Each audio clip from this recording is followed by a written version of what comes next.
Bonjour. L'homme qui vivra 1000 ans est déjà né. Bon, on en reparlera dans 999 ans. En attendant, le sujet d'aujourd'hui, c'est les innovations de rupture dans le domaine de la santé et le recul de la mort, particulièrement le recul de la mort de vieillissement, par vieillissement. Je commence par quelques instants consacrés aux femmes et aux hommes qui vont mourir aujourd'hui. Il y a environ 150 000 personnes qui vont mourir, dont 110 000 pour des maladies liées au vieillissement. C'est plus de 2 tiers des décès dans le monde, et c'est environ 90% des décès dans un pays comme la France. L'exposé va porter sur 4 aspects. Pourquoi vieillissons-nous? Comment pouvons-nous progresser dans le domaine de la longévité? Qui peut progresser? Les conséquences pour la collectivité d'une vie en bonne santé beaucoup plus longue. Et puis les conclusions avant le débat, bien sûr. Pourquoi est-ce qu'on vieillit? C'est absolument fascinant pour moi de se rendre compte qu'en fait on ne le sait pas. Il y a des dizaines de théories sur qu'est-ce que le vieillissement, des théories sur l'accumulation, les dégradations progressives, les causes génétiques. Mais pourquoi est-ce que la nature, entre guillemets, choisit que des êtres vivants, que presque tous les êtres vivants, il y a des exceptions pour les plantes, mais il n'y a probablement pas ou quasiment pas d'exceptions pour les animaux, que presque tous les êtres vivants sont remplacés après l'écoulement d'une certaine durée de temps, même si les circonstances sont idéales. On ne le sait pas vraiment pourquoi, sauf que c'est probablement plus avantageux dans le domaine de la sélection génétique de maintenir une diversité. OK, mais dans un domaine plutôt plus amusant qui est la reproduction sexuée, là, la reproduction sexuée n'est pas une règle absolue dans le règne animal. Donc pourquoi? On ne sait pas vraiment, c'est fascinant. Vous savez probablement qu'on gagne 2 à 3 mois d'espérance de vie chaque année depuis plus d'1 siècle et demi maintenant, mais ce n'est pas les mêmes progressions aujourd'hui et hier. Il y a 3 grandes parties, 3 grandes périodes dans l'histoire de l'humanité à ce sujet, dans l'histoire proche de l'humanité. La diminution de la mortalité infantile, très spectaculaire au XIXe siècle. Ensuite, la diminution de tout ce qui est mortalité chez les adultes, les maladies infectieuses, les accidents, tout ce qui n'est pas interne au corps directement. Et puis, enfin, seulement ces dernières décennies, la diminution des dégradations dues aux maladies liées au vieillissement. Vous voyez ici un schéma qui montre bien cela, que les progrès pour les tranches d'âge les plus âgées ne sont que récentes. Donc vous allez du 19e jusqu'au début du XXIe siècle, et vous voyez que ce n'est que vers 1950 que l'espérance de vie des personnes âgées de 60 ans et plus commence à croître nettement, avec un avantage indiscutable pour les femmes par rapport aux hommes. C'est plus spectaculaire en France que dans les autres pays, mais c'est presque partout pareil. Alors, ça veut dire aussi que allonger la durée de vie moyenne, c'est un phénomène qui se passe remarquablement, régulièrement depuis 1 siècle et demi, mais la durée maximale de vie, elle reste presque fixe. Donc la première personne dans l'histoire de l'humanité qui a atteint l'âge de 100 ans, c'était probablement il y a 2500 ans même, pendant les premiers empires chinois ou chez les Grecs. Et aujourd'hui, le record absolu reste 122 ans. Jeanne Calment, décédée en 1997. Aujourd'hui même, 2015, la personne la plus âgée au monde a 116 ans. Et en plus, elle n'est pas en pleine forme. Donc, cela veut dire, c'est d'ailleurs pas la photo qui est là, parce que celle-là est décédée entre-temps. Cela veut dire que ce qu'on appelle les super centenaires, donc 110 ans et plus, c'est un nombre de personnes qui ne grandit pas vraiment, alors que les centenaires, le nombre de centenaires, c'est le groupe démographique qui croît le plus au monde, et dans un pays comme la France encore plus. Donc, qu'est-ce qui va beaucoup mieux? L'espérance de vie moyenne, je l'ai dit, la diminution des maladies cardiovasculaires, 50% environ en 30 ans, la diminution pour les cancers à tranche d'âge égale. Et qu'est-ce qui ne va pas mieux? L'espérance de vie maximale. et tout ce qui concerne les maladies neurodégénératives qui touchent dans un pays comme la France à peu près de 50% des personnes âgées de 85 ans et plus. Alors, comment pouvons-nous progresser? Je vais aborder, mais je n'ai pas le temps en 20 minutes vraiment de tout faire, mais je vais aborder 3 grands sujets. Les produits, tout ce qui tourne autour des cellules et des thérapies géniques, les nanotechnologies. Alors, d'abord les produits.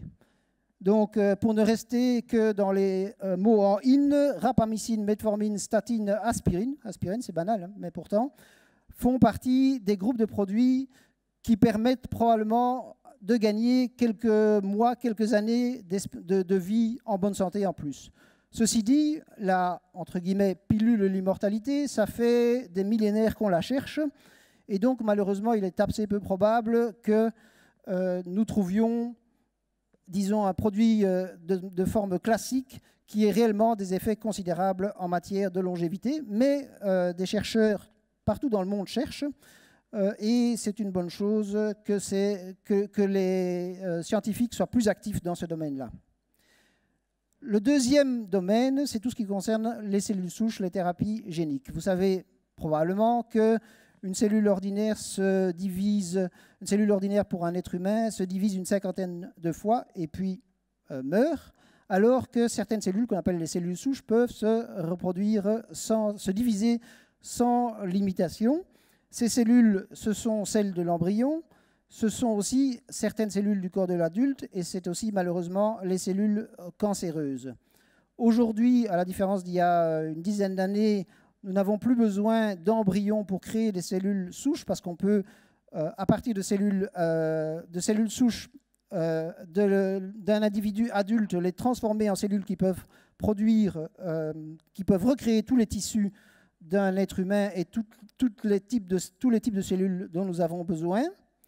Et on commence à effectuer un certain nombre d'expériences assez spectaculaires, comme ici vous avez un cœur de rat pour lequel on avait supprimé toutes les cellules, réensemencé avec des cellules souches, et ensuite on avait réussi à faire refonctionner refonctionner le cœur du rat, attention cependant pas de manière totalement fonctionnelle.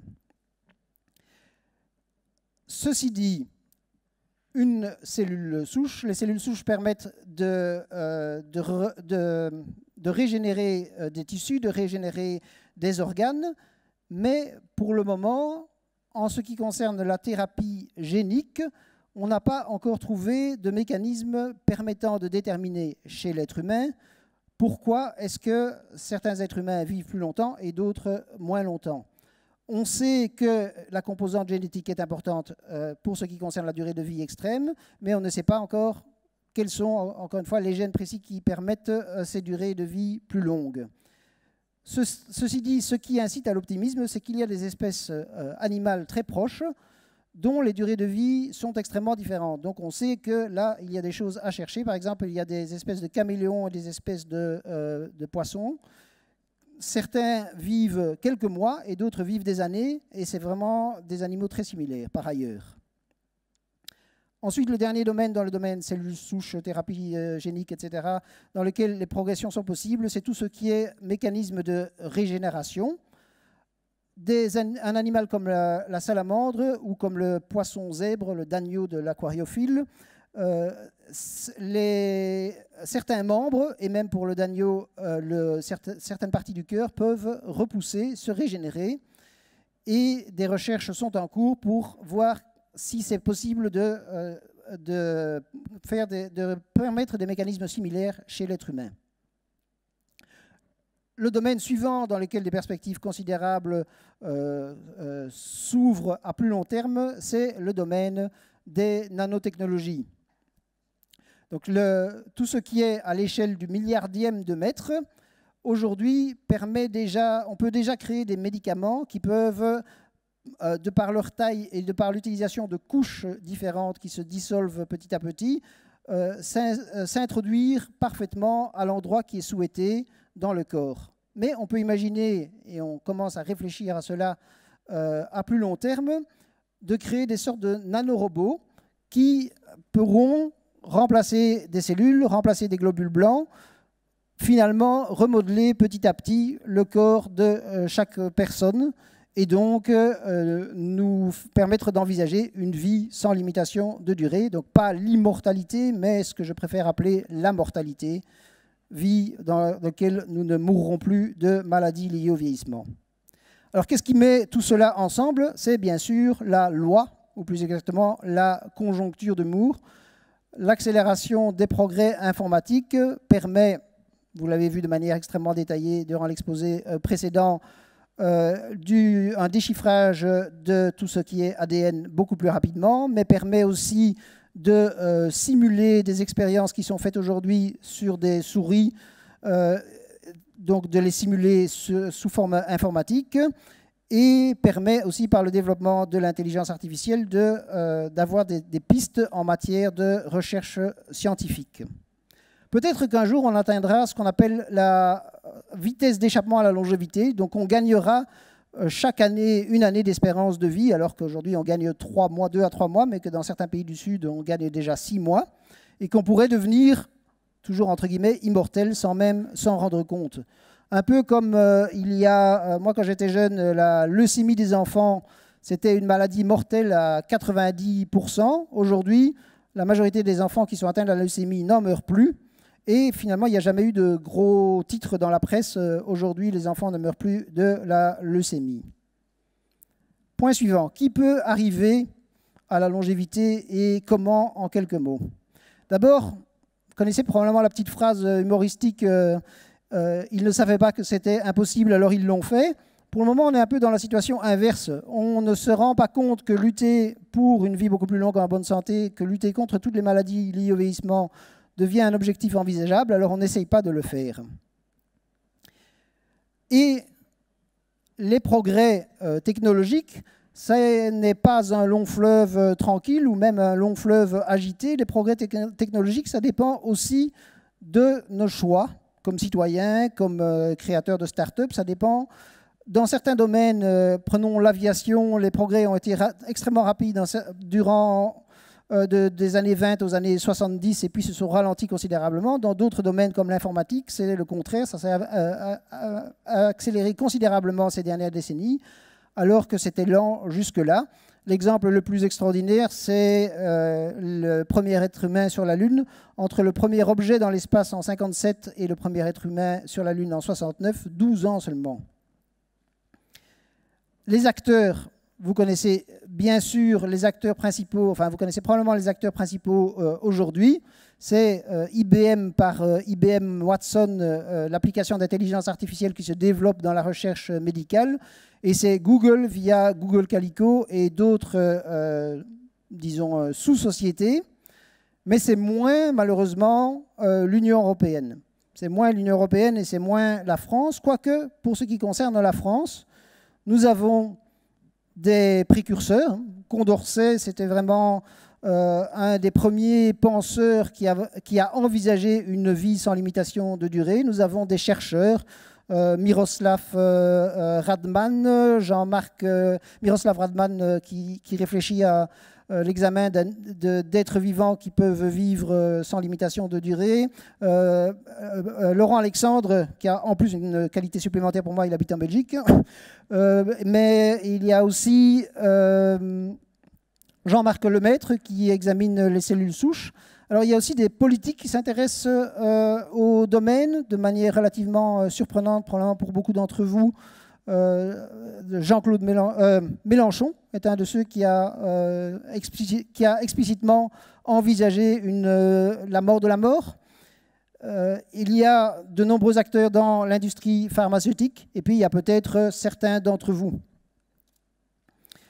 Les possibilités d'avancer, je vais passer parce que sinon je dépasserai mon temps de parole, sauf pour dire quand même qu'aujourd'hui, il existe toute une série de dispositions légales extrêmement perfectionnées pour éviter tout ce qui est dangereux. Mais parfois, il n'existe pas de dispositifs légaux de réflexion générale pour favoriser ce qui est positif pour la longévité. Donc en fait, le principe de prudence, le principe de précaution dont vous avez tous entendu parler, finit parfois par être confondu avec un principe plus restrictif d'éviter. Mais en fait, le principe de prudence, le principe de précaution, c'est plus large que ça, c'est aussi être proactif. Je voudrais aborder brièvement quelques conséquences, je pourrais vous en parler pendant des heures, voire des siècles, quelques conséquences pour la collectivité d'une vie en bonne santé beaucoup plus longue. Première chose, on est beaucoup plus attentif à l'environnement quand on sait qu'on va vivre beaucoup plus longtemps. Le proverbe « après moi le déluge », en Belgique on dit « après moi les mouches », s'applique moins évidemment. Un corps durable dans un environnement durable, c'est plus cohérent. Par ailleurs, les personnes les plus âgées consomment moins et prennent moins de risques financiers. Aussi, très important, on pense intuitivement que les personnes âgées représentent les coûts financiers les plus importants. En fait, ce qu'il y a, ce sont les personnes qui sont durant leurs dernières années de vie qui représentent les coûts les plus importants. Là, vous avez une comparaison. Donc, à gauche, c'est les coûts moyens de soins de santé aux États-Unis pour les personnes âgées, et à droite, la même chose, mais pour les personnes âgées dans leur dernière année de vie. Vous voyez que la différence est absolument spectaculaire et que lorsque on investit 1 euro de manière efficace pour une vie en bonne santé beaucoup plus longue, cela veut dire aussi que, notamment, on économise pour les soins de santé futurs, puisque l'espérance de vie croît et donc la dernière année s'éloigne petit à petit. Alors, un des arguments classiques par rapport à la longévité, c'est de dire « mais ça va nous faire une planète surpeuplée ». C'est en réalité exactement le contraire. Pour le dire de manière simple, les femmes et les hommes qui vivent beaucoup plus longtemps ont moins d'enfants. Quand ici vous voyez un site internet que je vous conseille vraiment si vous ne connaissez pas, c'est gapminder.org, site extraordinaire. Chaque cercle représente un pays. À l'horizontale, vous avez le nombre d'enfants par femme, pardon, et à la verticale, vous avez l'espérance de vie en 62 et en 2012. Et vous voyez qu'aujourd'hui, les cercles bleus sont les cercles d'Afrique subsaharienne. C'est la dernière région du monde dans laquelle, malheureusement, l'espérance de vie est encore faible. Et c'est aussi la région du monde dans laquelle la croissance démographique est un problème considérable. Autrement dit, pour vivre beaucoup plus longtemps en bonne santé, c'est aussi une solution au problème de surpopulation, de croissance démographique démesurée. Une population qui vit beaucoup plus longtemps, c'est une population plus heureuse parce qu'il y a une sorte de courbe en U du bonheur. Les gens jeunes sont plutôt heureux, les gens d'âge mûr sont plutôt moins heureux, et puis le niveau de bonheur, de ressenti, quand on le mesure, quand on demande aux gens, croît à nouveau, sauf à l'extrême fin de la vie, lorsque les gens sont atteints par les maladies liées au vieillissement. Mais surtout, plus important, la criminalité, et particulièrement la criminalité violente, diminue fortement avec l'âge. Attention, ce n'est pas parce qu'au bout d'un certain temps, on n'est plus capable physiquement de commettre des actes de violence, c'est parce que l'apprentissage de la vie en société, ça dure un certain temps. Donc là, vous avez des courbes très spectaculaires. Vous voyez que c'est vraiment vers 18-20 ans que la criminalité est la plus forte, et puis ça diminue très rapidement. Et vers 50 ans, c'est mon âge, on ne commet presque plus d'actes de violence. Je veux bien faire une exception à la fin de cet exposé. Si vous n'êtes pas d'accord avec moi, c'est une blague, évidemment. Alors, puis il y a la petite phrase que j'aime bien, traduite de chez Woody Allen, « Tant que l'homme sera mortel, il ne sera jamais décontracté ». J'arrive déjà aux conclusions. Je pense qu'il y a dans cette salle un certain consensus pour l'égalité entre femmes et hommes, un certain consensus aussi pour l'égalité selon les origines raciales, un consensus peut-être un peu moins large, mais enfin pour plus d'égalité selon les revenus. Et puis finalement, donc, on pourrait imaginer aussi, enfin plutôt, je suis en faveur d'eux et j'espère que vous êtes en faveur d'eux aussi, plus d'égalité, non pas entre êtres humains et pigeons, mais entre personnes âgées et personnes plus jeunes. Le droit à la santé, c'est un droit de l'homme, reconnu notamment par l'OMS. C'est un droit de l'homme, enfin un droit humain, quel que soit l'âge de la personne. Et stagner, ne pas progresser, ça s'apparente à de la non-assistance à personne en danger dans un certain sens. À mon avis, et ça c'est pas encore pour le débat aussi, parmi les futurs technologiques imaginables, il y en a des très dangereux, celui de l'homme plus résilient, c'est vraiment le futur qui est à la fois le plus rassurant et un des plus beaux. Voilà, j'ai déjà dépassé de quelques secondes, donc je suppose qu'on n'aura pas le temps pour beaucoup de questions, mais je vous invite soit à me voir après le débat, soit à m'envoyer un courriel. Moi, j'adore répondre aux courriels, particulièrement des gens qui ne sont pas d'accord. Et donc, vous pouvez aussi consulter le site, bien sûr, et je vous remercie de votre attention.